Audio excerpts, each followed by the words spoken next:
आवाज नहीं आ रही, कुछ कार्यक्रम प्रारंभ हुआ? अभी आवाज में व्यवधान है। रंजन जी, आपको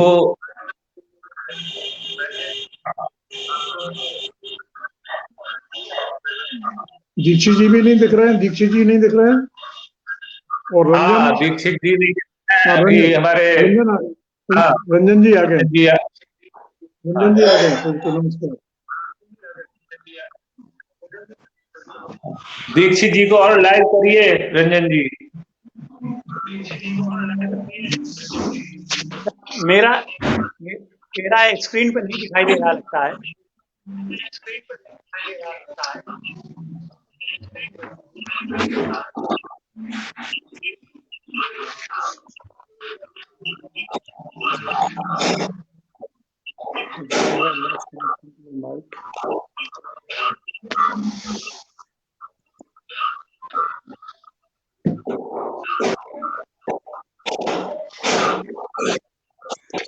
जी भारती जी, शुरू कीजिए सर। जी, सभी को मैं बुंदेली झलक की ओर से मैं प्रणाम करता हूँ। और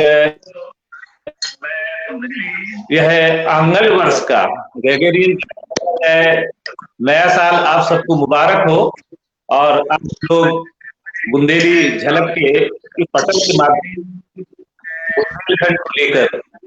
बुंदेलखंड को लेकर सार्थक चर्चा करेंगे।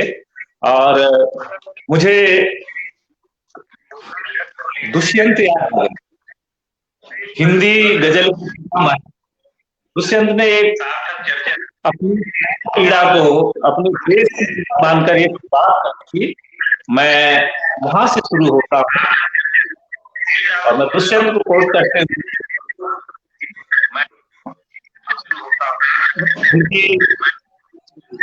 जो प्राण पीड़ा है, मैं समझता हूँ यह हम सबकी प्राण है, हम सबकी वेदना है। और दुष्यंत ने कहा था, हो गई है पीर पर्वत सी पिघलनी चाहिए।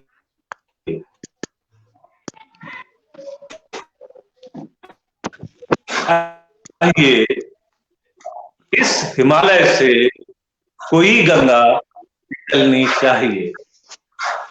सिर्फ हंगामा खड़ा करना मेरा मकसद नहीं, सिर्फ हंगामा खड़ा करना मेरा मकसद नहीं, मेरी कोशिश है सूरत बदल जाए। मैं सभी प्रणाम करता हूँ। और हम सब जो यहाँ आप सब प्रबुद्ध बैठे, आपके पीड़ा को लेकर, लोक संस्कृति को लेकर, लोक मानस को लेकर, और उस पीड़ा में भी कहीं ना कहीं आह्लाद है, कहीं ना कहीं आनंद के क्षण छिपे हुए, कहीं ना कहीं हमारी खुशी उसमें मुस्कुराती है। तो मैं पूरे सम्मान के साथ जानकारी हमारे रंजन देते रहते हैं, जो सुखद जानकारी दी। इतिहास, अगर हम मॉरिशस की बात जो भारतीय संस्कृति को, भारतीय जीवन मूल्यों को, भारतीय जीवन बोध को, भारतीय सौंदर्य बोध को, यानी अपने आंचलिकता को मॉरिशस में जिंदा रखा। ऐसा ही एक ऐतिहासिक, मेरे संज्ञान में नहीं थी ये जानकारी। नावदा बिहार में जो हमारा क्षेत्र है, जहां से हमारे आदरणीय रंजन बुंदेला जी विराजमान, मैं उनको प्रणाम करता हूं, इस पटल के माध्यम से उनको साधुवाद देता हूं।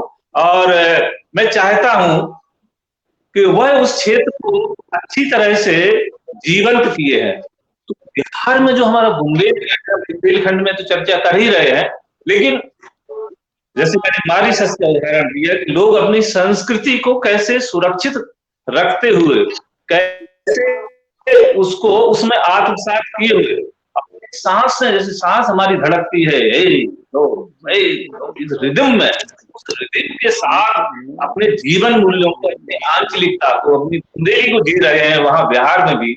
मैं चाहता हूं कि आदरणीय रंजन सिंह बुंदेला जी इस पर कुछ चर्चा करें, फिर हम लोग आगे विषय निकलेगा उस पर बात करेंगे। मैं पूरे सम्मान के साथ आमंत्रित करता हूँ आदरणीय रंजन सिंह बुंदेला जी को कि वो वहां के अनुभव और वहां जो बुंदेली है या बुंदेलखंड का जो कल्चर वहां पहुंचा है, वो इतने वर्ष हो गए, आज भी किस प्रकार अंतर से, मैं अगर प्रकार अंतर से, विभिन्न प्रकार से वो जीवित है, वहां बुंदेलखंड झलकता है। तो मैं चाहता हूं हम लोगों के साथ वो वहां के अनुभव शेयर करें, आदरणीय बुंदेला जी। धन्यवाद सर। मुझे लगता है कि मेरी आवाज आप लोग तक पहुंच रही होगी बिल्कुल आ रही है। और सारे लोगों को नववर्ष की बधाई। मैं डॉक्टर राजीव रंजन सिंह बुंदेला नवादा से, नवादा बिहार की एक जिला है, गया के करीब है, गया के जस्ट बगल में ही है, और वहां से मैं अपने बुंदेलखंड को प्रतिनिधित्व यहाँ कर रहा हूँ। जैसा सर ने अभी बताया, जैसा सर ने बताया कि मैं यहाँ बस सिर्फ इस चैनल में प्रतिनिधित्व करता हूँ, और जो हमारे पूर्वजों ने जो हमारा यहाँ पर जो मान सम्मान गरिमा और जो संस्कृति बनाए रखी है, मैं सिर्फ उनके मान सम्मान और प्रतिनिधि के रूप में बस सिर्फ आगे बढ़ाता जा रहा हूँ जी। और जहां तक बुंदेलखंड की बात है यहाँ पर, तो 1630 में हम लोग शाहजहां के शासन काल में आए, और बिहार में बहुत सारे क्षेत्र में बुंदेलखंड के लोग जो आए वो बसे, जिसमें बहुत सारे जगह भी हैं, और अगर चाहे तो मैं जगह का नाम भी बता सकता हूँ। और वो जी। मेरा जो बुंदेलखंड जो नवादा है वो गढ़ पर बिहार शरीफ है, उसके अलावा बाघमारा है, धरहरा है, बिहार शरीफ, चुनीचक है, ओरा है, देवीपुर है, सैदपुर है, बहुत सारे ऐसे बस्ती है, पटना सिटी है, पटना सिटी में बुंदेल टोली है। आपको आश्चर्य लगेगा कि बिहार की राजधानी पटना में पटना सिटी है। तो जो लोग वहां से आए, छतरपुर से यहाँ पर आए, वो भिन्न भिन्न जिलों में बसे, जिसमें हमारा जिला जो है वो सीधे बुंदेलखंड के नाम से नामांकित हुआ। आज हमारे यहाँ बुंदेलखंड के नाम से बुंदेलखंड थाना है, बुंदेलखंड का बैंक है, बुंदेलखंड का पोस्ट ऑफिस है, सब बुंदेलखंड के नाम से है।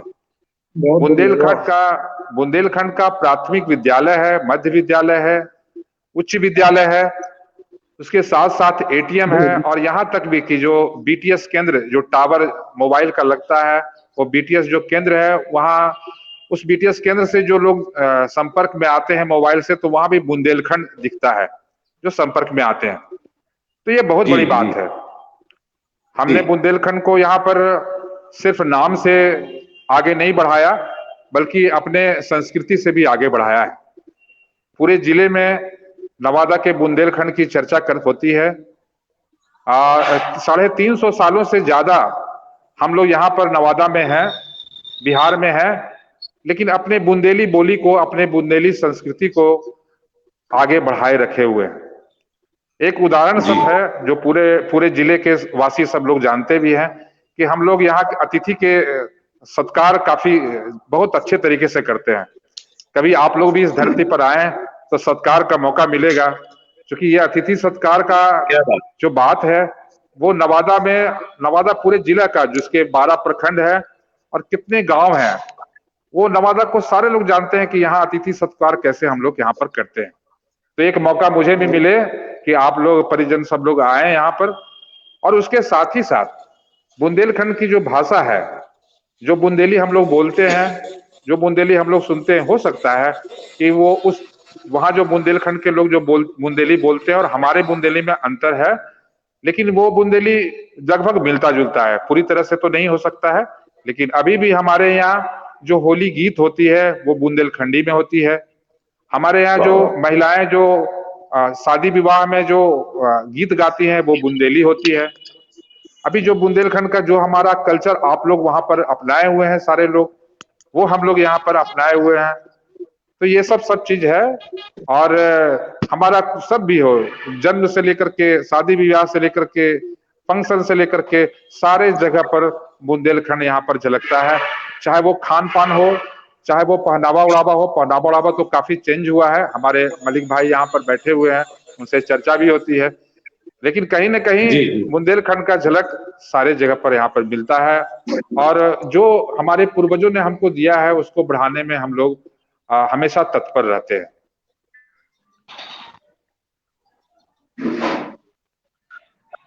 जी।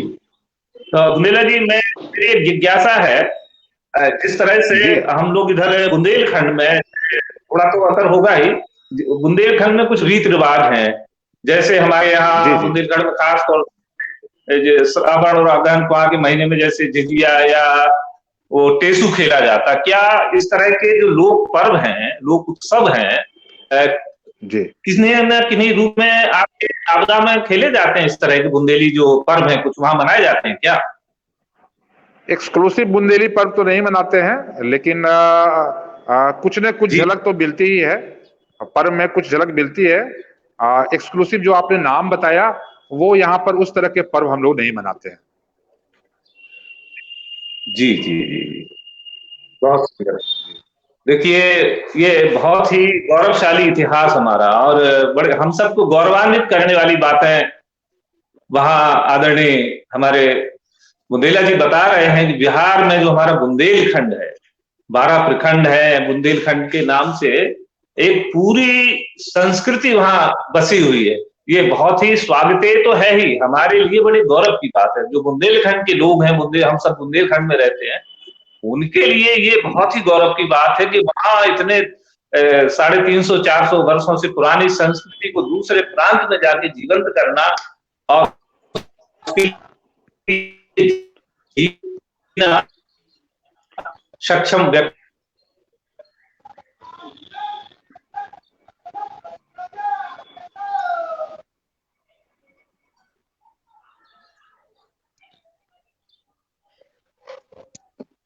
ऑडियो जी जी। हेलो, ऑडियो गड़बड़ हो गया।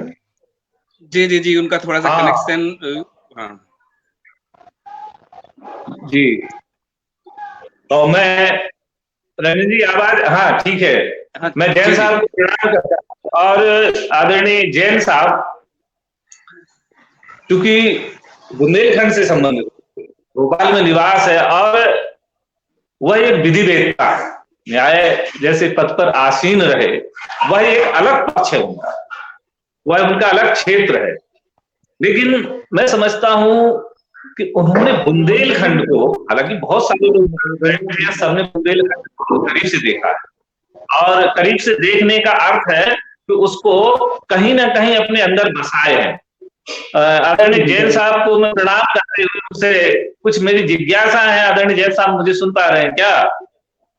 जी आदरणीय सुन रहा हूँ देवेंद्र जैन साहब, सुन रहा हूँ बात। तो जैन साहब मैं चाहता हूँ, प्रणाम, मैं आपको प्रणाम करता हूँ।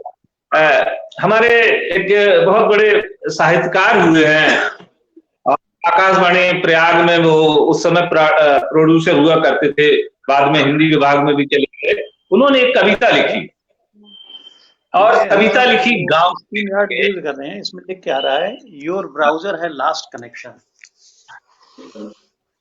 क्या जी, इंटरनेट की प्रॉब्लम होगी, इंटरनेट की। नहीं ऐसा कुछ नहीं हो रहा है, वैसे आ रहा है। फोटो उनके पास नहीं जा रही, किनके पास? वो जो उसमें स्क्रीन में। हेलो, क्या हो गया? जी जी जैन साहब, ठीक है ठीक है। हाँ जैन साहब, मुझे सुन रहे हैं आप? जी जी हाँ, सुन रहा हूँ, आप बताइए, आगे आगे बोलिए ना। हाँ बोलिए, इलाहाबाद में। जी जी। हाँ, मैं डॉक्टर रामचंद्र भारती आपसे मुखातिब हूं, और डॉक्टर कैलाश गौतम हुआ करते थे, हमारे गुरु हुआ करते थे, कभी पढ़ाया करते थे। उन्होंने एक कविता लिखी, वो गांव को लेकर के लिखी। जहाँ गांव है मैं उसको समझता हूँ, चाहे वो बुंदेलखंड का गांव हो, चाहे वो महाराष्ट्र का गांव, वहां लोक जीवन होता है, वहां लोक संस्कृति होती है। तो वो पूर्वांचल के थे, उन्होंने एक कविता लिखी, गांव गया था गांव से भागा, गांव गया था गांव से भागा, आंगन में दीवार देखकर, टूटी हुई डाल देखकर, गांव गया था गांव से।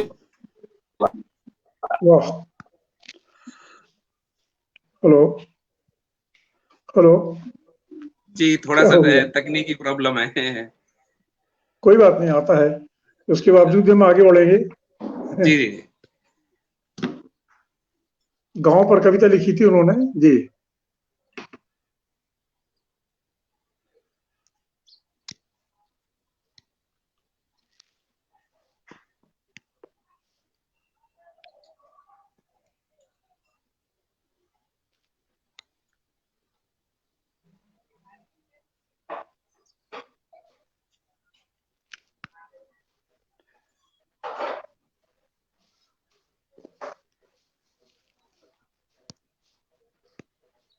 क्या ऑडियो बिल्कुल चला गया? नहीं नहीं नहीं, आ रही है, आपकी आवाज आ रही है सर। अच्छा अच्छा। इलाहाबाद के बता रहे थे आप लोग, कविता उन्होंने गांव पर लिखी जो। हाँ, तो उस कविता में उन्होंने लिखा, गांव गया था गांव से भागा, आंगन में दीवार देखकर, टूटी हुई डार्ट देखकर गांव गया था गांव से भागा। यानी पूरा उन्होंने गांव में जो जितने विभत्सता आ गई, गांव में अनेक विभाजन हो गए, महुआ कट गए, नीम कट गए, ताल उजड़ गए, ये जो दुर्दशा गांव की हो गई तथाकथित प्रगति के नाम पर, वो उस पीड़ा को उन्होंने, चूंकि वो व्यंग्य और हास्य के बहुत सिद्धस्त हस्ताक्षर थे, तो उन्होंने अपनी पीड़ा को, गांव की पीड़ा को उस कविता में व्यक्त किया। क्योंकि हम सब लोग कहीं ना कहीं से गांव से जुड़े हैं, आज भी गांव हमारे सांसों में कहीं ना कहीं महकता है। तो मैं जैन साहब, आपका अभी हमारे आदरणीय रंजन बुंदेला जी ने बहुत जी जी जी वहां, मैं चाहता हूं कि आज आपके जो गांव थे, आपके जीवन में जो गांव थे, अब मैं भी 60वीं दशक पार कर चुका हूं, तो मेरे जीवन के जो गांव थे, और आप तो मुझसे भी वयोवृद्ध हैं, आपके जो जीवन के गांव थे, गांव में जो लोक जीवन था, लोक संस्कृति थी, और जो एक अपनापन था, समरसता थी, सामाजिक सद्भाव था, अनेक भेद विभेद होने के बाद भी जो एक गांव का एका था, गांव में कहीं दुर्घटनावश कहीं आग लग जाए तो पूरा गांव दौड़ पड़ता था, किसी को बुलाने की जरूरत नहीं होती थी, बस सुनता था एक आदमी और अपने घर से पानी लेके भागता था उस आग को बुझाने के लिए। जो गांव में एक सामाजिक समरसता थी, सहयोग की भावना थी। मैं भी गांव जाता हूं तो गांव को देख करके मैं उस अपनी पौर को देखता हूं, जो कभी जहां मेरा जन्म हुआ था, आज वो सुरक्षित है, तो मैं देखता हूँ वीरान हो रही है, गांव में ये सब चीजें अब नष्ट हो गई हैं। ऐसे क्या कारण आ गए जैन साहब? मैं चाहता हूं थोड़ी इस पर आप प्रकाश डालें, इस पर चर्चा करें कि बुंदेलखंड के गांव का जो उजड़ना शुरू हुआ, उसके, वो उजड़ तो रहे हैं, उनको हम कैसे रोक सकते हैं? उनका पुनर्स्थापन उन गांव को हम कैसे कर सकते हैं? मैं चाहता हूं उस पर आदरणीय जैन साहब कुछ कहें।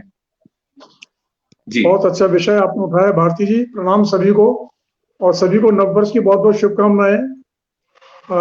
दरअसल मेरा जन्म चिरगांव में हुआ, चिरगांव जिला झांसी। रंजन जी भी वहीं से हैं, और संयोगवश बात करते करते रंजन जी से जब बात हुई तो पता लगा कि वो स्वयं चिरगांव के हैं, तो उन्हें भी नहीं मालूम था कि मैं भी चिरगांव का हूँ। तो हम लोग इस तरह से बहुत अच्छे से जुड़ गए हैं। और अब आपने जो विषय गांव का उठाया है, वास्तव में हमारा गांव, मतलब हमारे बब्बा जिन्हें बोलते थे, हमारे पितामह दादा बब्बा बोलते थे, स्वर्गीय दादा नंद किशोर बड़कुल, वो अमरा करके एक गांव था। उस समय समथर रियासत हुआ करती थी, समथर राज्य था, और समथर राज्य में अमरा अमरगढ़ के नाम से और अमरा के नाम से आजकल प्रचलित है, वो गांव था। तो हमारे पिताजी का जन्म जो है ना वही हुआ था, अमरा में हुआ था। और मेरे बब्बा का बहुत बड़ा सूत का बहुत बड़ा व्यापार था उनका, गांव में रहते हुए सूत का बहुत बड़ा व्यापार था। और उस जमाने में कोरी लोग जो है ना, कोरी वो जाति जो बुनकर हुआ करते थे, वो बहुत सारा सूत का माल ले जा करके और बहुत सारी वो चीजें बना करके लाया करते थे। रजाइयां बनती थी, गद्दों के लिए कपड़े बनते थे, बावड़े बनती थी, पहनने के कपड़े बनते थे, बहुत सारी चीजें बनती थी। तो वो बड़ा व्यापार था उनका। बब्बा जी ने एक बार कोशिश की थी कि रेलवे स्टेशन हमारा में हो जाए, क्योंकि जो माल गांठें आती थी वो रेलवे से आती थी, तो बहुत दिक्कत होती थी। तो एक नंदखास गांव, नाम बब्बा का नाम था नंद किशोर, तो नंदखास नाम का एक गांव था, अब से मुश्किल से 2-3 किलोमीटर दूर। वो समतर राज्य जो था ना, समतर राजा अपने राज्य में रेलवे लाइन नहीं निकलने देना चाहते थे, तो कहां से विकास होता गांव का? तो समथर राज्य ने जब नहीं दिया तो ब्रिटिश सरकार ने नंदखास गांव में रेलवे स्टेशन नंदखास नाम से खोला वहां पर। उस रेलवे स्टेशन से जो है हमारे यहाँ बब्बा का गांठें आया करती थी, सूत की बड़ी बड़ी गांठें, और वहां से फिर बैलगाड़ियों के द्वारा आमरा में वो व्यापार हुआ और चला करता था। लेकिन क्या हुआ कि बाद में अब जैसे गांव से बब्बा आते थे, घोड़े पे सवारी करके आते थे, चिरगांव आया करते थे। हमने देखा था बचपन में, एक उनकी बंडी थी, बहुत बड़ी बंडी, ये ऐसी पहनने की बंडी थी। हमने देखा कि ये क्या है, हमने बब्बा को तो देखा नहीं, लेकिन हाँ हमने उनको वो देखा बंडी, तो उस बंडी में ऐसे ऐसे ऐसे ऐसे वो बनी हुई थी धारियां ऐसी, तो वो जेबें थी। तो हमारी दादी ने बताया कि इसमें चांदी के कलदार भर के लाया करते थे, इनमें पूरी जेबें आगे से लेके पीछे तक चांदी के कलदार भर के लाया करते थे, और उसको बेल्ट जैसी बांधते थे, उसके ऊपर अंगरखा पहनते थे। अंगरखा पहन करके फिर ऐसे चलते थे, तो पता नहीं चलता था कि ये कुछ इनके पास में धन संपदा कुछ है, इस प्रकार लेके चल रहे हैं। इस प्रकार से घोड़े से आ जाया करते। हुआ क्या, उस समय एक जाति विशेष थी, खंगार थे उस समय, क्या और लुटेरे एक प्रकार से क्राइम जैसे करना चाहिए उस समय के, तो वो बहुत लूटपाट करते थे। तो अमरा में हमारे बब्बा का व्यापार बहुत ज्यादा प्रभावित हुआ।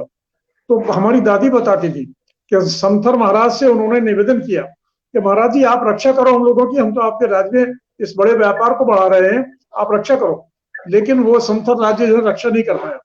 तो हमारे बब्बा बहुत मुखरते बताते हैं, और उनको समथर राज में राजा के सामने बोल के आया कि आप पुतरा बने बैठे रहो, महाराज आप पुतरा बने बैठे रहो, हम छोड़ के जा रहे हैं आपकी अमरा। और फिर भी हमारे पिताजी 2 साल के थे, पिताजी को अमरा से लेकर के चिरगांव आ गए। चिरगांव में कुछ समय तो किराए के उसमें रहे, मकानों में रहे, दुकान चलाई उन्होंने, सब कुछ किया, वही व्यापार, सूत का व्यापार चिरगांव। बाद में उन्होंने अच्छा विशाल मकान बनाया, हमारा काफी बड़ा मकान बनाया बब्बा ने। तो ये गांव से हमारे बब्बा, लेकिन आज भी हमारे पिताजी के चचेरे भाई वहां रहते हैं। और अमरा गांव अब तो अच्छी उसके ऊपर स्थिति ऊपर आ गया है, पहले भी था। अमरा में किला ही है, हम लोग बचपन में वो किला घूमने जाया करते थे, और वहाँ बताते थे कि किले में जो राजा जो हुआ करते थे, तो सजा देने के लिए कुएं में फेंक दिया करते थे, अंधा कुआं था, अंधा कुआं में सजा देने के लिए फेंक। तो ये स्थिति गाँव, लेकिन गाँव की जो स्थितियां हुआ करती थी, देखो उस समय ना तो सड़कें थी ना कुछ था, गली कूचे हुआ करते थे, बरसात में कीचड़ हुआ करता था, गाँव में जाना मुश्किल होता। हमारा झांसी कानपुर रोड से जैसे उसके ऊपर हमारा चिरगांव है, झांसी से 30 किलोमीटर, और वहां से 20 किलोमीटर आगे अमरा है। तो वहां से जब जाओ, सड़क से जाओ तो लेकिन अब बहुत अच्छा हो गया, विकास हो गया गाँवों का। और जब से प्रधानमंत्री अटल बिहारी वाजपेयी जी ने गाँवों को सड़क से जोड़ के योजना बनाई है, तब से जाकर के जो गाँव सड़कों से जुड़ गए हैं, उसके कारण से ग्रामों का बड़ा विकास हो गया। ये तो रही धरती के विकास की बात, लेकिन प्रश्न ये है कि लोगों के भीतर जो भावनाएं थी, लोगों के भीतर जो जुड़ाव था, गांव वालों में अपने भीतर जो आत्मीयता हुआ करती थी, वो आत्मीयता आज है कि नहीं है? निश्चित रूप से पहले गांव में बहुत आत्मीयता थी। हम भी बचपन में गांव में जाया करते थे और देखते थे कि सबसे बड़ी बात यह कि गांव में जो संबोधन हुआ करते थे, हमारे चिरगांव में भी है, इसके बावजूद संबोधन है। विशेष रूप में बुंदेलखंड की बात करूंगा, बुंदेलखंड में जो संबोधन हुआ करते थे, उन संबोधन में कोई जाति विशेष का कोई मतलब नहीं होता था। अगर वो आज के जिन्हें स्वीपर कहते हैं, मेहतर कहते हैं, वो मेहतर कक्का कहलाते थे। जमादार कक्का आ गए, है ना, नाऊ कक्का आ गए, ये कक्का आ गए, वो कक्का आ गए। मामा के यहाँ जाओ तो मामा के मामा वाले संबोधन हुआ करते थे, नाऊ मामा आ गए। तो ये जो एक आत्मीयता थी और प्रेम भाव था बिना किसी जाति भेद के, तो ये एक बहुत बड़ी बात हुआ करती थी। और चिरगांव के वेश में तो एक बड़ी एक विशेष बात जो सुनने में आई है और हम लोगों को पता लगी है कि चिरगांव के राजा साहब राव साहब हुआ करते थे, राव साहब की हवेली हुआ करती थी। तो पहले जो राव साहब थे, राव बखत सिंह, उनके जमाने की बात बताते हैं कि वो जो जमादार हुआ करते थे, मेहतर हुआ करते थे उस जाति के, उनको वो बुलाते थे अपनी हवेली में, और जब उनको बिठाते थे तो उनको कक्काजू कह के बिठाया करते थे, बात किया करते थे उनसे, जो उनसे बुजुर्ग होते थे उनको कक्काजू कह के बोलते थे। एक बार उनसे किसी ने पूछा कि जब अंग्रेजों से आपके यहाँ के ये सिपाही लड़ते हैं, ये ऐसे सिपाही उद्भट सिपाही भट्ट कहाँ से है आपके पास में वीर लोग?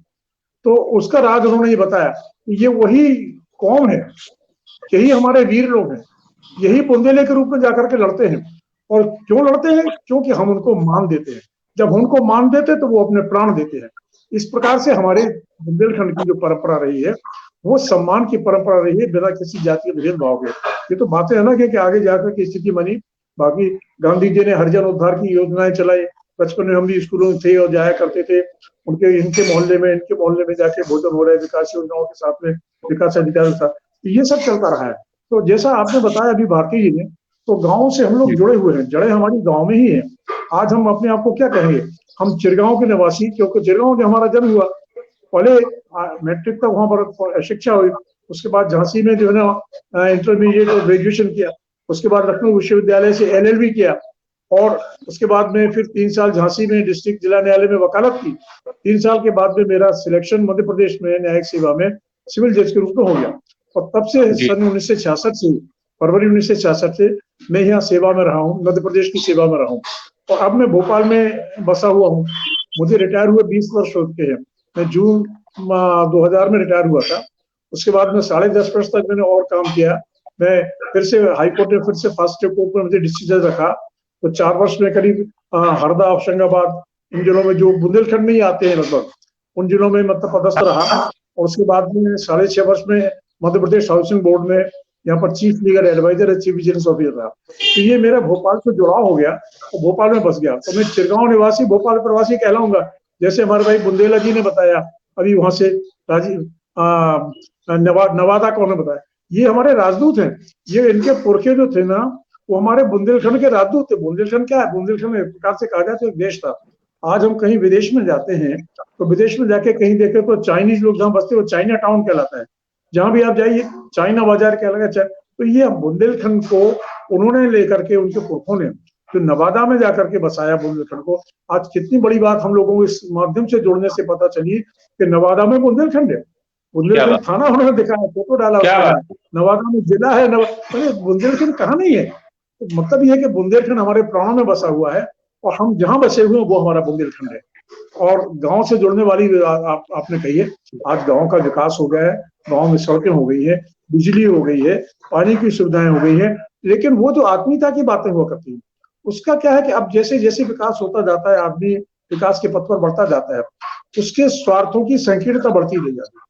और संकीर्णता बढ़ने के कारण जो व्यापकता थी, जो संबंधों में व्यापकता थी, प्रेम था, सद्भाव था, उसका धीरे धीरे अभाव होता जा रहा है। ये सबसे बड़े दुख की बात है।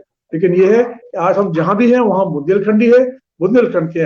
आप भी जब माँ को याद करेंगे तो माँ नहीं कहेंगे, बाई कहेंगे, क्यों अपनी माँ को बाई कहते थे, पिताजी को हम दादाजी कहते थे। जिसको हम क्यों कहते थे, वो हमारा जुड़ाव उनसे जुड़ा हुआ है। ये हमारे संस्कार है, और संस्कारों की जड़ें जब तक हमारे भीतर गहरी रहेंगी तब तक हम धरती से भी जुड़े रहेंगे। हम आकाश में कितनी भी ऊंचाई छू लें, लेकिन धरती की जड़ों से हमारा जुड़ा रहना बहुत जरूरी है। आपने, भारती जी, आपने बहुत अच्छा विषय उठाया, मुझे बहुत अच्छा लगा। आप कुछ और पूछना चाहे तो आप बता सकते हैं। आपको सभी को बहुत बहुत प्रणाम। बहुत सुंदर आपने, देखिए आपने अपने अनुभव और जो गांव की बहुत छोटी इकाई होती है हमारे गांव, उस छोटी सी इकाई का आपने जो व्यापक रूप से विस्तार किया, और हम सब यहाँ जितने भी प्रबुद्ध बैठे हैं वो सब ये समझते हैं।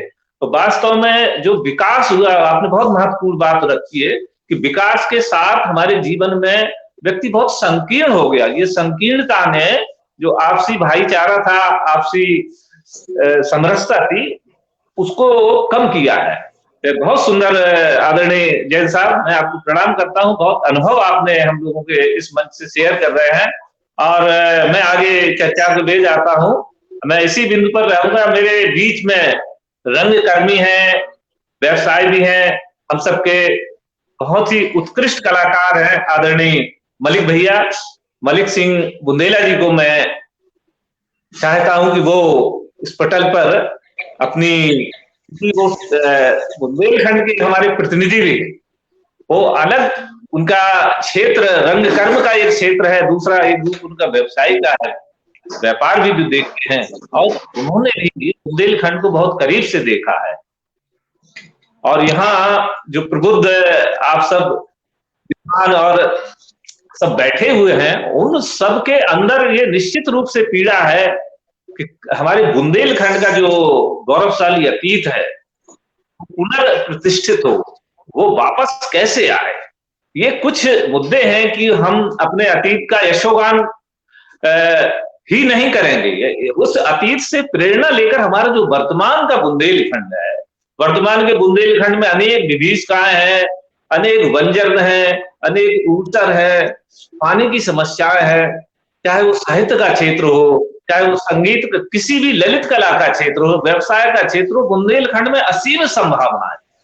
बुंदेलखंड बहुत कुछ दे रहा है, दे सकता है, किन्हीं कारणों से वह सब विकास रुका हुआ है। बुंदेलखंड का जो एक वैभव निकल के आना चाहिए था वो अभी निकला नहीं है। हम सबका यही प्रयास है कि आप सब विद्युत जन बैठे हैं, मैं आपको सबको एक बार पुनः प्रणाम करते हुए और आदरणीय मलिक भैया से निवेदन करूंगा, आग्रह करूंगा, वो रंग कर्मी है और कलाकार जो होता है। जी रंजन जी। मलिक जी अभी इस समय डिस्कनेक्ट हैं। हाँ, जी जी जी, वो पटल पे नहीं है तो। जी जी, अच्छा अच्छा, तो हमारे दीक्षित जी हैं। जी जी जी जी, हाँ दीक्षित जी है, दीक्षित जी है, आ गए। आदरणीय दीक्षित जी, मैं आपको थोड़ा उड़े ले चलता हूँ।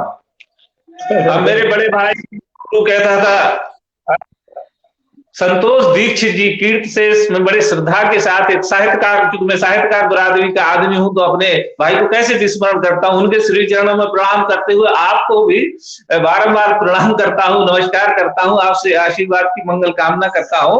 आदरणीय संतोष दीक्षित जी के साथ मैंने अनेक साहित्य और कवि गोष्ठियों के उस जमाने में मंच शेयर किए।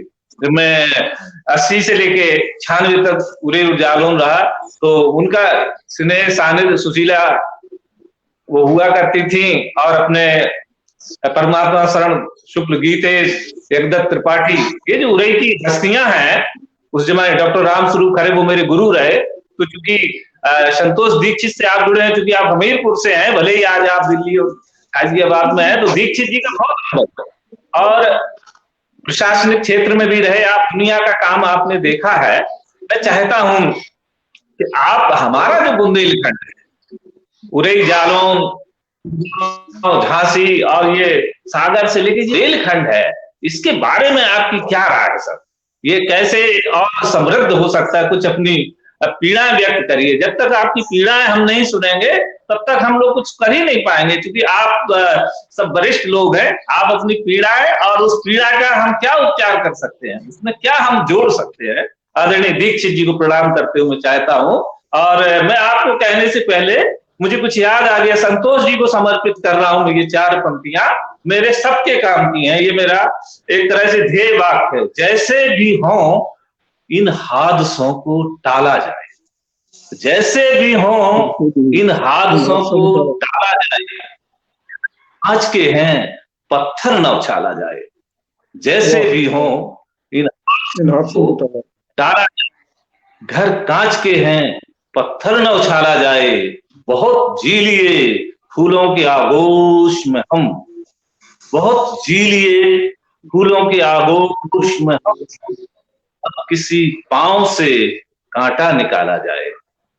तो मैं प्रणाम दीक्षित जी को कहता हूं इस विषय पर कुछ चर्चा करें। जी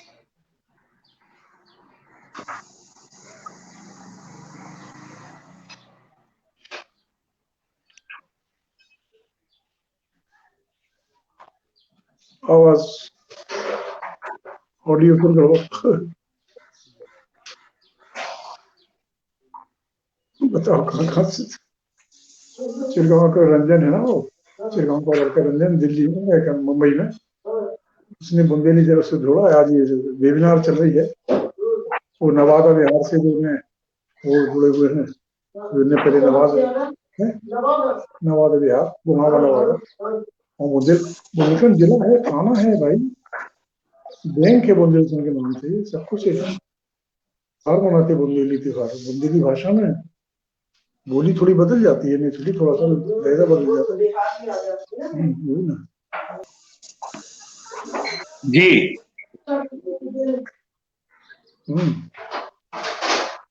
दीक्षित जी की आवाज नहीं आ रही, ऑडियो फेल हो रहा है। इतना सब क्या हो गया?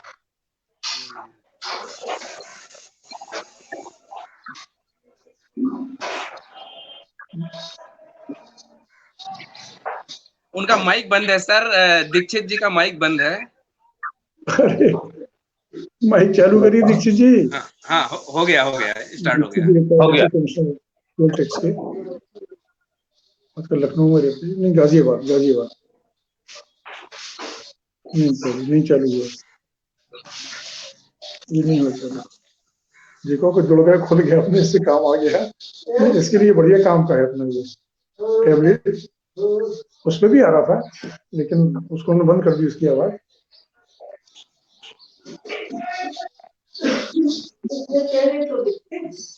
हाँ नहीं चेहरे इसमें उसमें भी देखते, लेकिन ये थोड़ा बड़ा है तो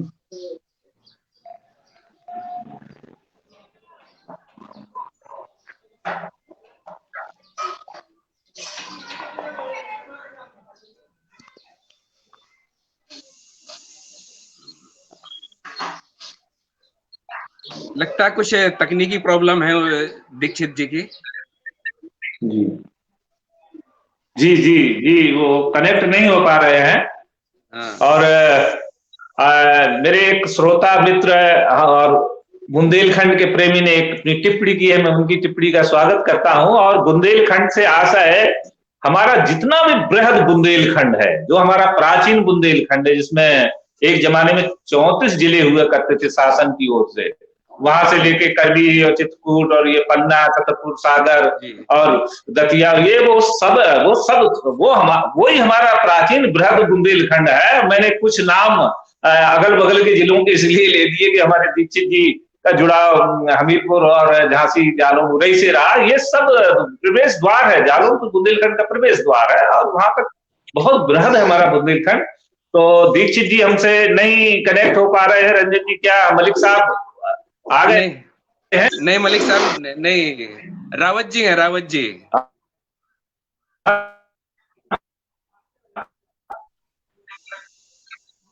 जी जी, और फिर आप चूंकि बुंदेली झलक को आप डील कर रहे हैं, एक वर्षों से आप इस क्षेत्र में काम कर रहे हैं और आपका पूरा बचपन बुंदेलखंड में बीता, और बीता ही नहीं, आपको अंदर एक पीड़ा है, एक तीस है, एक कसक है, और वो कसक एक व्यापक रूप लेके प्रस्फुटित हो गई है, प्रकाट हो गया है उसका एक चैनल के माध्यम से। आप जो भी काम करते हैं रंगमंच के क्षेत्र में, वहां आप चाहते कि हमारा बुंदेलखंड का कल्चर, बुंदेलखंड का लोक जीवन, बुंदेलखंड की ललित कलाएं, लोक संस्कृति वो प्रतिष्ठित हो। मैं चाहता हूं रंजन जी, आप इस संगोष्ठी में अपनी पीड़ाओं को मुखर करिए। यहाँ सारे विद्युत जन बैठे हैं। इससे पहले सर मैं चाहूंगा कि डॉक्टर टी.आर. रावत जी हैं हमारे साथ। आ गए रावत जी, प्रणाम। जी जी रावत जी प्रणाम। जी जी जी,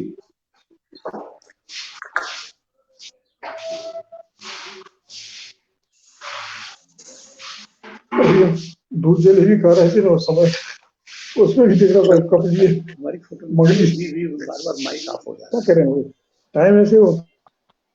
हेलो जी जी जी, नमस्कार और नए साल की सबको बहुत बहुत शुभकामनाएं। बुंदेली का इतिहास की हम बात करते हैं तो बहुत गौरवशाली है, लेकिन आज हम क्या कर रहे हैं? क्या हम उस गौरवशाली परंपरा को आगे बढ़ा पा रहे हैं? नहीं, सबके ये नाम आ रहा है। उनकी स्क्रीन है ना, ये आपकी स्क्रीन। हाँ, तो हम उनके स्क्रीन पे जो सबको दिखाई दे रहा है वो नहीं आ पा रहे हैं। हाँ तो पापा आप उनकी स्क्रीन में नहीं आएंगे, आप दूसरे लोगों को देख सकते हैं। ना वो अभी फुट रहा था, ये सब बैटरी बड़ी जल्दी जल्दी खत्म हो रही है। चार्ज करिए, आ तो रहे। अच्छा, हाँ, लेकिन बार बार माइक ऑफ हो जा रहा है, ऑन करते हैं। वो कर देते होंगे। अच्छा, क्योंकि आप बीच बीच में बोल रहे हैं तो माइक ऑफ करके बोल रहे थे। हाँ, ये मानती नहीं है। तो अभी माइक ऑफ करके बोलिए ना। हाँ तो आप पहले भी आप जाती है, कभी बिल्कुल ऐसे ही पतला पतला पानी जैसा डालती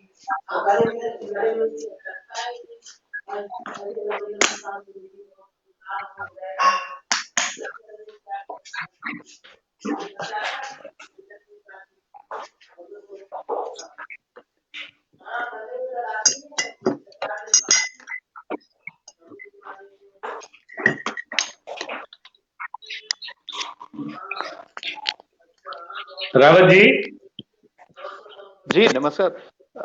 थोड़ा व्यवधान आ रहा था इस चर्चा को बहुत देर से विराम हो गया, तकनीकी कारणों से चल रहा है, क्योंकि आप तो निसंदेह अनेक बीमारियां हैं बुंदेलखंड की, और सबकी औषधियां भी आपके पास, सारी औषधियां आप बताते हैं। और आपका जो धुर बुंदेली है, मैं कभी कभी उसको देखता हूँ, सुनता हूँ, और आपकी टिप्पणियां, देखिए मेरा ये व्यक्तिगत मानना है कि बुंदेलखंड के विषय में वह व्यक्ति ही बहुत कारगर सिद्ध हो सकता है जिसके अंदर एक कहीं ना कहीं छटपटाहट होनी चाहिए। उस बुंदेलखंड की भौगोलिक स्थिति हो, सांस्कृतिक उसकी विरासत हो, इन सबको लेकर उसके अंदर अगर छटपटाहट है तो व्यक्ति किसी भी क्षेत्र में हो, जीवन के विभिन्न आयामों में हो, वो जरूर कहीं ना कहीं से समय निकाल करके अपनी उस छटपटाहट के लिए कुछ सुकून ढूंढता है। तो रावत जी तो बहुत बुंदेली के बहुत अच्छे जानकार हैं, और वो सीधा उनका एक चैनल भी है, बहुत काम है आपका।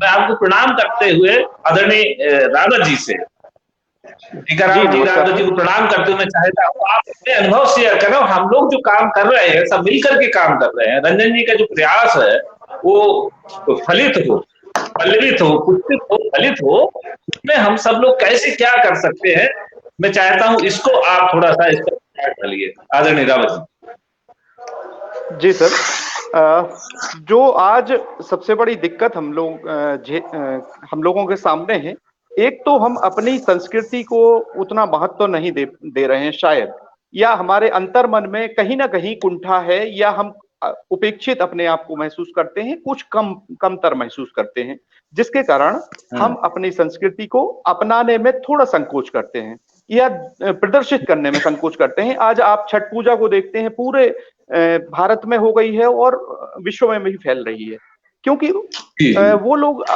अपनी संस्कृति को कम नहीं समझते। लेकिन हम लोग खासतौर से बुंदेलखंड में जो मैं देखता हूं, हम दो बुंदेलखंडी बैठ के भी बुंदेलखंडी में बात करना पसंद नहीं करते हैं। हम खड़ी बोली पर आ जाते हैं, या ऐसे ही हम अपनी संस्कृति की चीजें भी थोड़ी सी दबा के रखते हैं। हम दूसरों के रंग में रंगना पसंद करते हैं, अपना रंग नहीं कभी देने की कोशिश करते हैं किसी चीज को, जिस कारण से हमारी चीजें फैलती नहीं। हालांकि रानी लक्ष्मीबाई ये नाम ऐसा है कि आज विश्व पटल पर जैसे ही हम अपने आप को बुंदेलखंडी बताते हैं, तैसे ही झांसी का नाम लोग झांसी की रानी के नाम से हमें तुरंत पहचान लेते हैं और हमें सम्मान देते हैं। लेकिन हम इसके बावजूद या तो उतना मजबूत हम अंदर से नहीं है, उतनी चीजों में प्रतिभा का हम उतना निखार नहीं दे पा रहे हैं, जिसके कारण से हम सबके सामने आने में संकोच करते हैं, या फिर उतना हमने अपने आप को पहले से तैयार नहीं किया है, जिसके कारण से हम अपनी प्रतिभा को आगे नहीं लाके सबके सामने प्रदर्शित नहीं कर रहे हैं। दूसरा, हमारे आपस में एक दूसरे में सम्मान की भावना, एक दूसरे में मिलजुल कर रहने की भावना शायद उतनी ज्यादा नहीं है जो दूसरी प्रांतों के, दूसरे क्षेत्रों के लोगों में है। आज आपके चाहे मुंबई में रहने वाले लोग हों, चाहे भोपाल में रहने वाले लोग हों, चाहे मैं यहाँ लखनऊ में रहने वाले लोगों को देखता हूँ, मुझे बहुत बाद में पता लगता है कि वो बुंदेलखंड से हैं। तो ये जो चीजें हैं उनको हमें खत्म करना होगा, और अपनी संस्कृति को, अपनी चीजों को, मैं कह रहा हूं बहुत गौरवशाली है। जैसे ही मुझे लोग बुंदेलखंड का सुनते हैं, तैसे ही बहुत सम्मान देते हैं, और विश्वास कीजिए कि आप बहुत आगे के लोग हैं, बहुत हमारी अच्छी परंपराएं हैं, हमारी बहुत अच्छा इतिहास है। लेकिन हम जब खुद को गौरवशाली महसूस नहीं करेंगे, खुद को में गौरव नहीं महसूस करेंगे, तो दूसरा आपको सम्मान देने से रहा, दूसरा आपको आगे बढ़ाने से रहा। जी जी जी भारती,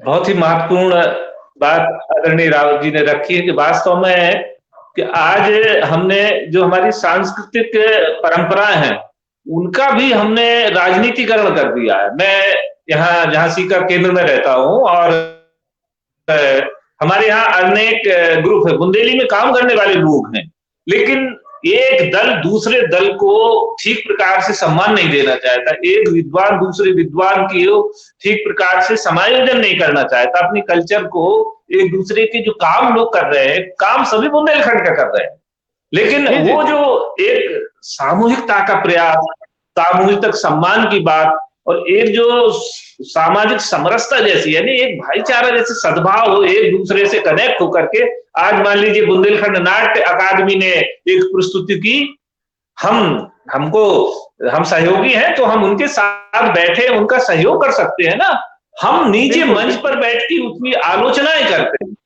ये नहीं करना चाहिए। देखिए कमियां होती हैं, हमारे संसाधन सीमित हैं, हमारे नए लड़के जो नाट्य केंद्र है या संगीत केंद्र है सीख रहे हैं, तो अभी वो उतने परिपक्व नहीं है, तो हमें कोई लगता है कि इनमें ये दोष है, तो हम उस निर्देशक को, उसको व्यक्तिगत रूप से ये चर्चाएं करनी चाहिए। हम वो सामूहिक चर्चाएं, कभी कभी खबरों में चर्चाएं आ जाती हैं तो बड़ी पीड़ा होती है, क्योंकि हमारा सबका लक्ष्य बुंदेलखंड की जो हमारी असली विरासत है, जो सांस्कृतिक परंपराएं हैं, जो लोकाचार है, कल्चर है, खान पान है, रीत, बहुत सारी चीजें, सब कुछ वो एक तरह से विलुप्त है। मैं तो रोज गांव जाता हूँ और शहर में हूँ, मेरा बेटा रोज केवलारी जनपद जालौन का गांव बड़ा समृद्ध गांव है, और मैं समझता हूं मैं उस गांव का हूं कि जिस गांव को अगर उस पर मैंने मीडिया वालों को कहा कि कभी आप आइए, तो एक सुरीलियों का गांव, उसमें देश के ऐसे ऐसे कलाकार दिग्गज, आज आप चले जाइए 100-125 की संख्याओं में गायक वादक है उस गांव में, क्लासिकल वादक है, सुगम संगीत के वादक है, बिल्कुल बेचारे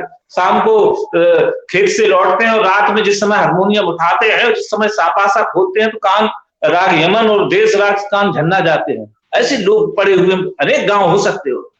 तो ये आपने बहुत अच्छा कहा रावत जी, आप तो चूंकि राजधानी में है तो आप तो सारी चीजें समझते हैं कि जो हमने सांस्कृतिक परंपराओं को भी राजनीतिकरण करके अगर हम कुछ करेंगे तो कोई लाभ मिलने वाला नहीं है।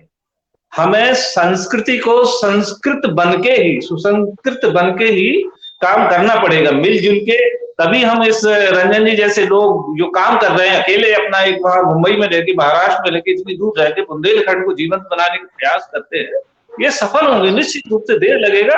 वहां व्याघ्र आपदा में हमारे आदरणीय रंजन साहब बैठे हैं, बुंदेला जी, वो वहां अलग जगाए हुए हैं, और हमारे जज साहब ने जो अपने अनुभव शेयर किए, ये सब लोग, आप सब लोग को वास्तव में बड़ा गौरवशाली मानता हूँ। इतने सारे बुद्ध लोग, मैंने जब ये सब रंजन ने बताया कि ये सब लोग आ रहे हैं तो मुझे बड़ा आश्चर्य हुआ, एक साथ इतने लोग, तो बहुत महत्वपूर्ण बात है सबको जोड़ना। ये हमारा आज लोगों के पास चर्चा करने के लिए भी समय नहीं है, हम लोग बैठेंगे, विमर्श करेंगे। तो बहुत अच्छा लगा आदरणीय रावत जी, मैं प्रणाम करता हूँ आपको। और अगर दीक्षित जी हमसे अगर जुड़ गए हों तो मैं चाहता हूँ दीक्षित जी की, जी दीक्षित जी सर, बहुत आपका अनुभव है, कुछ कहिएगा। मैं आपकी प्रस्तावना पहले रख चुका हूं, पुनः आपको आह्वान करता हूं कि आप इस पटल पर, बुंदेली झलक के पटल पर बुंदेलखंड को लेकर क्या सोचते हैं। आप तो बिल्कुल देश की राजधानी में रहते हैं, वहां करीब रहते हैं, आप तो राजधानी देखते हैं। अब बुंदेलखंड की कभी जो कश्मीर हुआ करती थी चरकारी, आप हमीरपुर से हैं, जो महोबा हुआ करता था, और जो सागर ताल पे तो आप गए होंगे, अगर उरई गए होंगे तो सागर ताल देखा होगा आपने, माहिल का किला देखा होगा। ये सब आपको बुलाते हैं, पुकारते हैं, आज भी वो चीखते हैं रात को, उनकी आवाजें आती हैं, आपको सुनाई देती हैं। तो कैसा लगता है आपको ये जब चीखते हैं, आपको पुकारते हैं, कभी प्यार से, कभी दुलार से, कभी चीख करके आपको आह्वान करते हैं, दीक्षित जी आइए, मैं यहाँ अकेला निर्जन हो गया हूँ, वीरान हो रहा हूँ, खंडर हो रहा हूँ, कुछ करिए मेरे लिए। कैसा लगता है सर आपको? जी दोबारा से डिस्कनेक्ट हो गए हैं, अभी उनको कहने की बारी आती है, डिस्कनेक्ट हो जाते हैं। जी तो रंजन जी वो जब तक आते हैं, मैं चाहता हूँ अभी जो जिन्होंने चर्चा की शुरुआत की, देखिए ये बहुत महत्वपूर्ण, मैं भी पढ़ता हूँ लेकिन मुझे जानकारी में नहीं था, बिहार नवादा में इतना महत्वपूर्ण काम हो रहा है। तो मैं एक बार फिर से अपने आदरणीय बुंदेला जी के पास चलता हूं, जो बुंदेलखंड को, वहां जो जीवंत बुंदेलखंड है उसमें रहते हैं आदरणीय बुंदेला जी।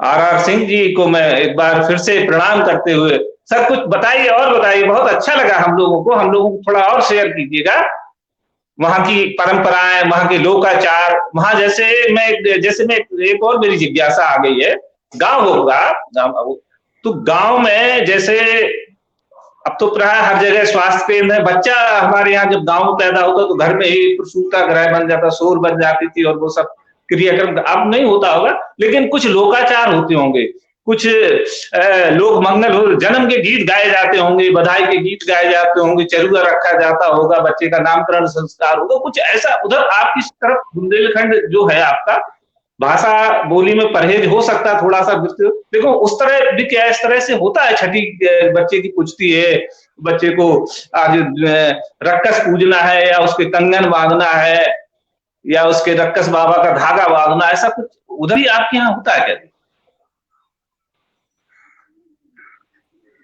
हाँ, जैसे मैं रावत जी की बात अभी मैं सुन रहा था जी कि क्या हम अपने परंपरा को बढ़ा रहे हैं।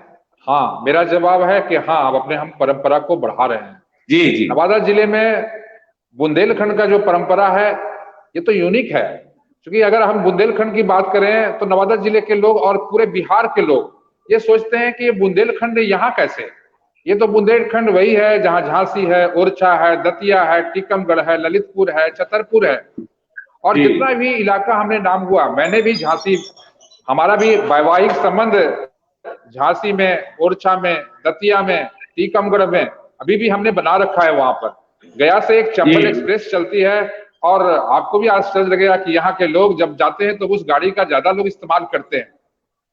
अब जहां तक बात है कि क्या हम अपने परंपरा को बढ़ा रहे हैं, तो खास करके मैं कोशिश करता हूं कि इस परंपरा को बढ़ाएं। जैसे होली जो होता है यहाँ का बहुत यूनिक चीज होता है, पूरे नवादा के लोग बुंदेलखंड के होली को गीत सुनने के लिए यहाँ पर पहुंचते हैं और हम लोग प्योर बुंदेलखंडी होली गीत गाते हैं।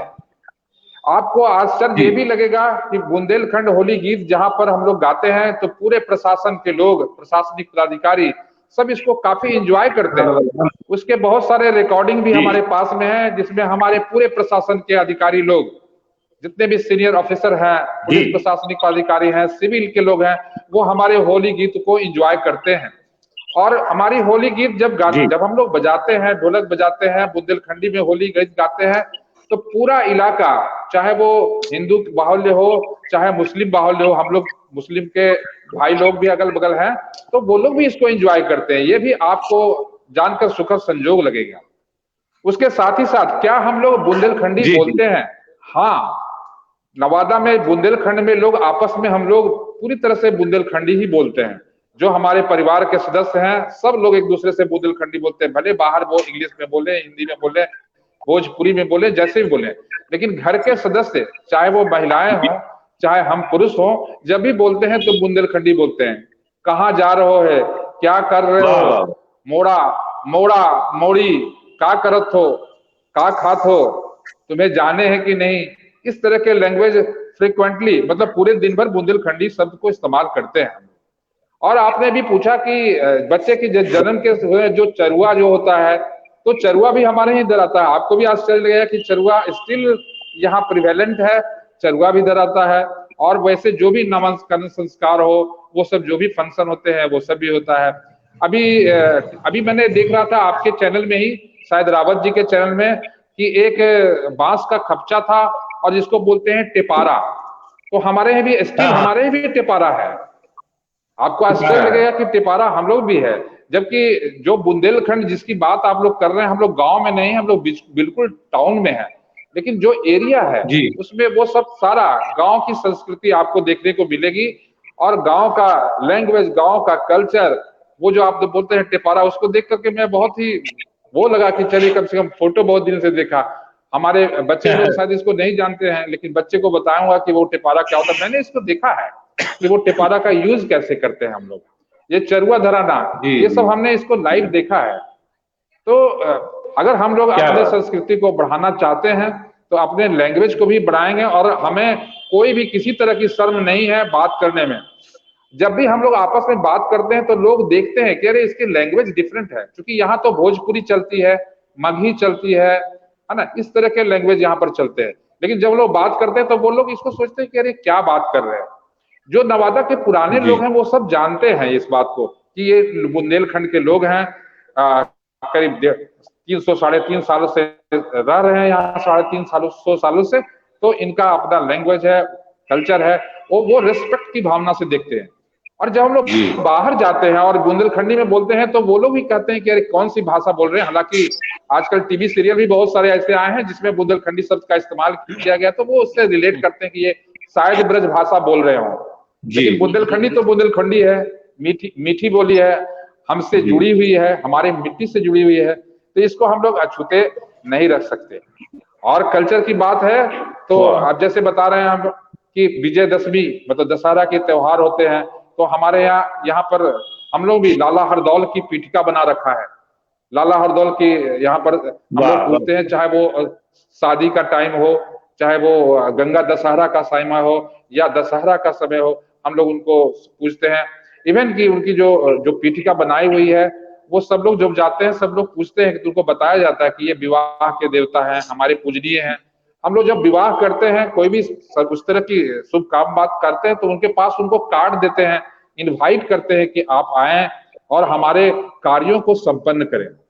तो हमने वो सब सारी संस्कृति को यहाँ बना रखा है, शहर में रहते हुए भी अपने गांव को और सिर्फ ये बुंदेलखंड में यहाँ नहीं, मैं यहाँ पर जोड़ना चाहूंगा कि बुंदेल टोली जो नवादा में नहीं, पटना सिटी में है। पटना जो बिहार की राजधानी है, तो पटना सिटी की अगर बात करें तो वहाँ बिहार से गढ़कर जहाँ पर ज्यादा बस्ती है, बड़ी बस्ती वहां पर है, तो वो लोग भी इस परंपरा को उसी तरह से निभा रहे हैं, उसी तरह से आगे बढ़ा रहे हैं। और क्यों ना हो, हम इस पर गर्व करते हैं और हमेशा हम लोग इसको आगे बढ़ाएं, इस पर हम लोग तत्पर रहते हैं। खास करके मैं चाहता हूं कि आप लोगों से जुड़ा रहूं और जो भी बातें, जो भी कुछ चीज मिसिंग हमसे हुई है, उसको हम लोग आगे भी बढ़ाते रहें। बहुत सुंदर, बहुत सुंदर। बधाई सर आपको और आपके प्रयासों का नमन करता हूं। हम सब लोग बिल्कुल आपके साथ हैं, पूरा पटल, और जो हमारे बुंदेली के जो भी विद्वान या जो भी बुंदेली के चाहने वाले प्रेमी लोग हैं, सब आपके साथ हैं और बहुत अच्छा लगा। और मैं दीक्षित जी को सुनना चाहता था। दीक्षित जी अगर कुछ कह पाए तो। हाँ, अब मेरे ख्याल में कनेक्शन ठीक, आवाज आ रही है पूरी तरह? जी। अच्छा, आ रही है। तो मुझे बहुत अच्छा लगा कि नवादा से हमारे बुंदेला जी और आदरणीय जज साहब, जैन साहब और रामेश शंकर भारती जी जो हमारे सबके अग्रज हैं, जैन साहब और रावत साहब, तो सबको प्रणाम करते हुए मैं सिर्फ एक कहना चाहूंगा कि मैं रंजन साहब से निवेदन करता हूं कि बुंदेलखंड के हर गांव में एक प्रतिनिधि बनाइए और एक फॉर्म भर दीजिए जो वहाँ की संस्कृति, वहाँ की सभ्यता, वहाँ के गीत संगीत, इसके बारे में वो जानकारी दे सकें। सब एकत्र करके एक पूरे बुंदेलखंड का एक काव्य बनाया जाए। मेरे पास बुंदेलखंड की लगभग 50-60 किताबें हैं। बुंदेलखंड के बारे में जरा भी कुछ मिलता है तो मैं संग्रह कर लेता हूँ। जैसे अभी हरबोलों का गांव है, हमें झांसी के पास 4 गांव हैं हरबोलों के, और बड़े बड़े विद्वान लोग जब रानी लक्ष्मीबाई कविता सुभद्रा कुमारी चौहान की सुनते हैं तो वो हरबोल का मतलब सोचते हैं कि हर बोल में है, जबकि हरबोल एक बुंदेलखंडी गायकों की जाति है। उस पर बहुत कम काम हुआ है। बुंदेलखंडी चरित्र तो आप कहेंगे तो मैं इसी में हरबोलों के बारे में, वो पुस्तक मेरे पास बड़ी अच्छी पुस्तक है, तो मैं ये भेजूंगा। और बुंदेलखंड के इतने चरित्र हैं, हम कुछ डकैत हैं उनको भी हम बुंदेली चरित्रों में ले लें। रानी लक्ष्मीबाई के सहायता एक डाकू ने की थी, उनकी रक्षा की, तात्या टोपे, हजारों चरित्र ऐसे हैं जिन पर हमें काम करना है। और सबसे बड़ी बात है कि जो बुंदेली लोग बाहर चले जाते हैं वे अपनी बुंदेली संस्कृत को बोलने में, दिखाने में कंजूसी करते हैं।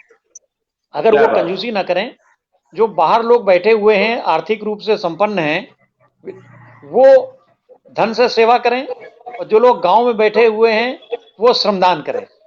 तो बहुत जल्दी हम ये छत्तीसगढ़ से और तमाम प्रदेशों से आगे बढ़ जाएंगे। और मैं आदरणीय रामशंकर भारती साहब का बहुत कृतज्ञ हूं कि उन्होंने बड़े भाई को याद किया। मेरे बड़े भाई की एक संकलन बस कोरोना के बाद आने वाला है, उसमें उन्होंने केवटरी भाषा, जो केवटों की भाषा है, उस पर एक रचना बड़ी शाश्वत लिखी है, मैं उसको पढ़ करके विराम लेता हूँ, उसके कुछ छंद पढ़ता हूँ। वो लिखते हैं कि बितवा के रितवा म ककरी के खेतवा म भुन सारे हो तो खन टारन के दूबत खन झन झन झन झन बाजत पैजनिया है, कल्या वाला है क्यावट को झुमुक झुमुक ठनक ठनक आवट की उतनिया है, थोड़ी ही देरंते निकरे के बेरंते। तो हमें उन शब्दों को, उन संज्ञाओं को, उन क्रियाओं को अपने शब्दकोश में लेना है। बुंदेली शब्दकोश 4 शब्दकोश मेरे पास हैं, लेकिन पूरे बुंदेलखंड को कवर नहीं कर पा रहे हैं।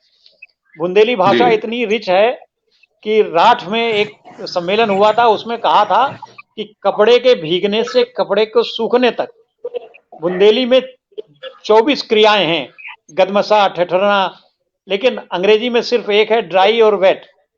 तो हमें बुंदेली भाषा को बहुत अच्छा करना है। रामशंकर द्विवेदी जी और देवेंद्र कुमार जैन साहब का सबका आशीर्वाद लेते हुए मैं आह्वान करता हूं, मैं मेरे लिए जो कुछ भी अगर कोई चीज दायित्व देंगे उसको मैं प्राणपण से निभाऊंगा। जय बुंदेलखंड, जय बुंदेली, धन्यवाद। वाह, बहुत सुंदर आपने चित्र खींचा और निसंदेह आपने डॉक्टर गणेशी लाल बुधौलिया जी हुआ करते थे राठ में, और उनका भी फर साहिब उन्होंने बुंदेली को लेकर के काम किया। उनको मैं प्रणाम करता हूं। आज स्मृति उनकी आपने ताजा कर दी राठ को लेकर के। और वास्तव में जैसा आपने कहा कि हमारे कुछ तथाकथित विद्वानों ने, मैं सोच समझ के ये शब्द का प्रयोग कर रहा हूं, क्षमा करें आप लोग, जो कुछ तथाकथित उनको झूठी प्रशंसा तम पत्र पाने के लिए, छद्मश्री लेने के लिए, वो कुछ बुंदेली को ऐसे ऐसे बना दिया, ऐसे काल्पनिकताएं गढ़ दी जो चरित्र नहीं है, उनको शूरवीर बना दिया गया। ये हम इसको बचना होगा इन सारी चीजों से। हमारे जो मौलिक चरित्र हैं के, वो चरित्र उपेक्षित हैं। जैसे अभी उन्होंने हरदौल का जिक्र किया था, और जैन साहब ने, हमारे जज साहब ने बड़ी बात रखी कि हमारे यहाँ सामाजिक समरसता थी कि जाति विशेष, जिसको जमादार, स्वीपर, मेहतर, वाल्मीकि समाज का जो व्यक्ति हुआ करता था, उसको भी कटका दद्दा बुला करके उसको बैठा लेते थे, उसको भी आसन देते थे। और हरदौल ने जो मेहतर बाबा का जहाँ चबूतरा होगा, चबूतरिया होगी, हरदौल की अगर चौतरा बना है तो मेहतर बाबा की भी चबूतरिया बनी है। जो सामाजिक समरसता, उनके सेवक हुआ करते थे, कहने का वो बड़े क्षत्रिय और वीर पुरुष रहे हैं। और हमारे, मैंने कहा ये तो सब पाश्चात्य जो हमारी कुछ पराधीनता काल में कुछ विकृतियां डाली नहीं, हम पर थोपी गई, पर्दा प्रथा आई, और भी चीजें तमाम डाली नहीं जबरदस्ती। हमने अपने जमीर को नहीं हटने दिया, हमने अपने हिंदुत्व को या भारतीयता को, अपनी बुंदेली शान को जीवित रखने के लिए जुल्म सहे, बहुत सारे जुल्म यातनाएं बुंदेलियों ने सही है। मैं सबको प्रणाम करता हूं। और रंजन जी, मैं चूंकि समय हो रहा है तो मैं चाहता हूं इस चर्चा को आप समरी करते हुए कुछ कहिएगा जी। बस आप सब लोग जुड़े, ये सबसे बड़ी खुशी की बात है। सारे बड़े भाई, मैं एकदम नमन वंदन करता हूं। और मुझे सबसे ज्यादा खुशी है कि आज इतने लोग एक साथ जुड़े, और डॉक्टर राजीव जी नवादा से जुड़े, ये सबसे बड़ी खुशी की बात है। हम लोग हर तरह से कोशिश कर रहे हैं। और जहां तक बुंदेली का है तो एक वाक्य है कि कौशल्या जी जब भाग रही थी, जब राम चले गए वनवास को, तो भागती कि मेरे राम को किसी ने देखा है। तो बुंदेलखंड में एक बेर होता है, झाड़ी होती है, जरिया जिसको बोलते हैं। तो जरिया का पेड़ बोला, हाँ मैंने देखा है। तो बोले तुमने देखा है? बोले हाँ, राम जी जब जा रहे थे तो उनकी धोती मेरे कांटों में फंस गई थी, तो कुछ देर यहाँ वो रुके थे। तो उन्होंने, कौशल्या जी ने कहा कि कुछ देर आपके पास रुके राम जी, आपने उनको रोक के रखा, इसलिए मैं तुमको आशीष देती हूँ कि तुम्हारी जड़ें पाताल तक जाए, और तुम्हें कोई काटे भी तो दोबारा उगाए। इसी तरह की हमारी संस्कृति है। बुंदेली संस्कृति पाताल तक है। समय और स्थितियां आती जाती हैं, लोग काटते जाते हैं और फिर से वो उगाती है, कभी ना नष्ट होने वाली है। सचमुच बस थोड़ा सा हम लोगों की कोशिश करने की आवश्यकता है, थोड़ा थोड़ा सा, क्योंकि नई पीढ़ी एकदम नहीं जानती है। बेशक लोग डॉक्टर बने, इंजीनियर बने, आईएएस बने, पीसीएस बने, लेकिन अपनी जड़ें ना छोड़ें। मैंने देखा है, आईएएस लोगों को देखा है बिहार में और हर जगह कि जब छठ पूजा होती है तो टोकरा लेके आईएएस पीसीएस को मैंने देखा है, चले जा रहे हैं टोकरा लेके छठ पूजा के लिए। लेकिन हमारे बुंदेलखंड के लोगों को अपनी परंपरा निर्वाह करने में क्यों शर्म आती है? तो मैं यही कोशिश करूंगा कि जहां तक हो थोड़ा सा जागने की जरूरत है, क्योंकि किसी भी देश की, किसी भी प्रदेश की उसकी पहचान उसकी संस्कृति होती है। अगर हम अपनी संस्कृति से विमुख हो गए तो हम समझ लीजिए अपने माँ बाप से विमुख हो गए, अपनी पहचान से विमुख हो गए। और मुझे बहुत खुशी है कि चारों तरफ से मुझे इतना सहयोग मिल रहा है। सचमुच बहुत बड़े एक प्रोग्राम में बहुत बेइज्जती हुई थी मेरी। मैंने कहा कि आप इतना बड़ा इंटरनेशनल प्रोग्राम करते हैं, वहां मैं लाइट डिजाइन करने गया था। तो बोले आप बताइए ना आपके बुंदेलखंड में क्या है? बोले यूट्यूब देख लीजिए, बहुत गंदा गंदा भरा हुआ है, किसी भी वेबसाइट में कोई जानकारी नहीं थी। तब मैंने कोशिश की और बहुत लोगों ने मुझे मदद की, और आज ये प्राइवेट वेबसाइट में बुंदेलखंड में नंबर 1 वेबसाइट है। ये अप्रूव्ड किया है गूगल ने कि ये बुंदेलखंड की नंबर 1 वेबसाइट है, जिसमें आर्ट और कल्चर, लोक संस्कृति को लेके सबसे ज्यादा आर्टिकल लिखे हुए हैं। तो मैं चाहता हूं और मैं निवेदन करता हूं कि आप लोग भी bundelizhalak.in के लिए अपने आर्टिकल्स भेजें, जो भी जानकारी जहां से भी हो तो भेजें, और उसमें मैं अपलोड करूं, ताकि देश विदेश हर जगह लोग जाने कि बुंदेली है क्या, बुंदेलखंड है क्या। मैं इसी के साथ आप सभी का अभिवादन करता हूं। बहुत खुशी हुई कि सब लोग इकट्ठा हुए, और आगे भी उम्मीद रखता हूं कि इसी तरह से सभी लोगों का मार्गदर्शन मिलता रहे। बहुत बहुत धन्यवाद सभी का। धन्यवाद साहब, बहुत बहुत धन्यवाद। सब लोगों को प्रणाम।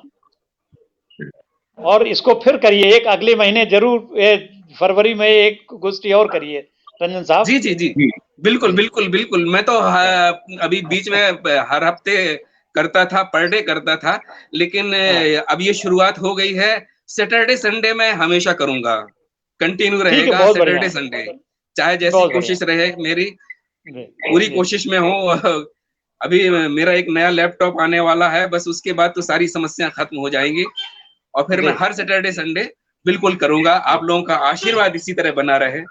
बहुत बहुत धन्यवाद। धन्यवाद। जय बुंदेलखंड, जय बुंदेलखंड, जय बुंदेलखंड, जय बुंदेलखंड।